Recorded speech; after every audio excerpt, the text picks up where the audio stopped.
Last week on Don't Talk TV, I talked about selective politically based enforcement in Canada with respect to indecency laws and the LGBT community, specifically with the Pride Parade in Toronto. And I talked about the dangers and the lack of law and order that result from having a privileged class where the law applies differently.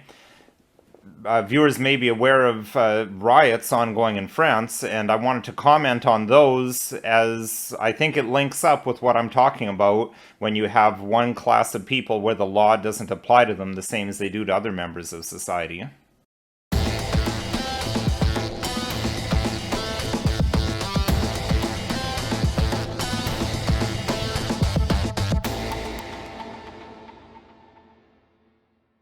Hello, my name's Nicholas Wansbutter. I'm a lawyer in Stratford, Ontario, Canada, and welcome to Don't Talk TV. So I'm filming this on July the 3rd of 2023 from the comforts of Canada, where the country isn't being burned down by violent riots as they're happening in France. In France, we're now in about day 7 or 8 of the riots that have been going on there. So I wanted to talk about that because, as I said in the preamble, my view is that this is a result of a particular class of people in France being effectively immune to the law or having the law applied to them in a more lenient fashion than the average French citizen. Similar to how LGBT people at the Pride Parade have no fear of being charged with indecent exposure for doing things that, if anyone else in Canada did that, they'd absolutely be charged with an indecent act or some other crime, as I outlined in last week's episode. So first, just a bit of background is what are these riots in France all about? They stem from a June 27th interaction between police and a 17-year-old Muslim youth named Nahel M. He was driving a stolen Polish Mercedes at very high speeds. That drew the attention of two motorcycle police officers who attempted to pull him over. He led them on a high-speed chase, running red lights, driving very dangerously, until he got caught up in traffic and had to stop.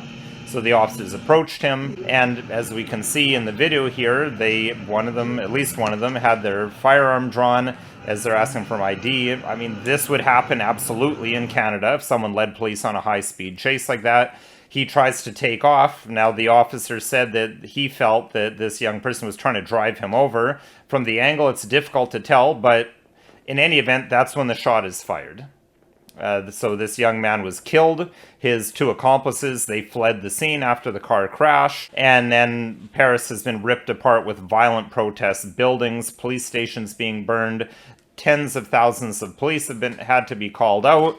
And you can see some images here of some of the things that are going on. I mean, the police have essentially been having running battles with people in the streets over this. I mean, this is the type of stuff that mainstream media and our government would have us believe that the Freedom Convoy were, and why they needed to use overwhelming and brutally violent force to stop it. I mean, this is what an actual riot looks like, and here the police are actually fighting for their lives. It's incontroverted. It's not denied that this young man fled from police, that there's this high-speed chase, and that they have him at gunpoint ordering him to stop, as they have the power to do as officers of the law, and he takes off. Whether he was actually trying to drive over the officer or not, whether the officer's life was in danger or not, that's a bit difficult to tell from the clip. But what I can say is that if I did this in Canada, if I led police on a high-speed chase and then at gunpoint took off, 10 times out of 10, I'd be shot dead. No question. So, in my view, this isn't about racism, as the mainstream media is trying to portray it. They're saying this is all about colonialism, racism, despite the fact that the whole reason Nahel M and his family are even in France is because of the opposite of racism, because France is welcoming all kinds of immigrants in, which not from racist motives. I mean, that's the opposite of racism. They're trying to give them a better life in France. And what this is this is what happens when people know that the law isn't enforced on them and doesn't apply to them. And the mayor of one of the suburbs of Paris backs me up on this. And he would know, he lives there. And interestingly, he is not a white Frenchman. He's not one of these colonial white supremacists. He's an immigrant like Nahel M. Let's have a quick look at what he has to say. This is from a BBC article entitled "France Riots, Within Days We Were in Hell," says Mayor. So this is the mayor here, Zeroshte Bakhtiari, and he describes how with these riots within days we were in hell, and his request is for more toughness from the state and permission for the local city police to use drones to monitor activity in the town. He says, "What's happening now is the result of years of weakness from politicians and decisions that have not been taken," he says. "It's a problem of authority because these rioters don't fear justice. They may go to court, but they come back home a few hours after the trial simply because we don't have enough places in jail in this district of Paris. We cannot support this kind of weakness from the state." So that goes back to exactly what I'm talking about. Now, this mayor, he seems to be suggesting that everyone gets this light touch from the state. I don't have sufficient familiarity with the French justice system to say that that's necessarily the case, but, I mean, again, we've talked about this on Don't Talk TV, the fact that we have race-based sentencing regimes in Canada, where if you're a non-white person, and specifically if you're an Indigenous person, but it can also apply to other, quote, racialized, unquote, groups, as the criminal code and case law talks about, that you get a lower sentence if you belong to one of those groups than if you are what Stephen Harper infamously called a, quote, heritage Canadian, unquote. And I suspect that there's at least an element of that going on here in France. We certainly know, I mean, he specifically says that the rioters know that they won't be held to justice. So this is the result of a breakdown in law and order. And unfortunately, I think these are the type of things that we could see coming to Canadian shores eventually. I think France is a few years ahead of Canada. They have a few other factors that we don't quite have yet in terms of aging population, economic breakdown, lack of taxpayers. They have that a bit worse because their population is aging a bit faster than Canada's, and they got onto the mass immigration train several years before Canada did.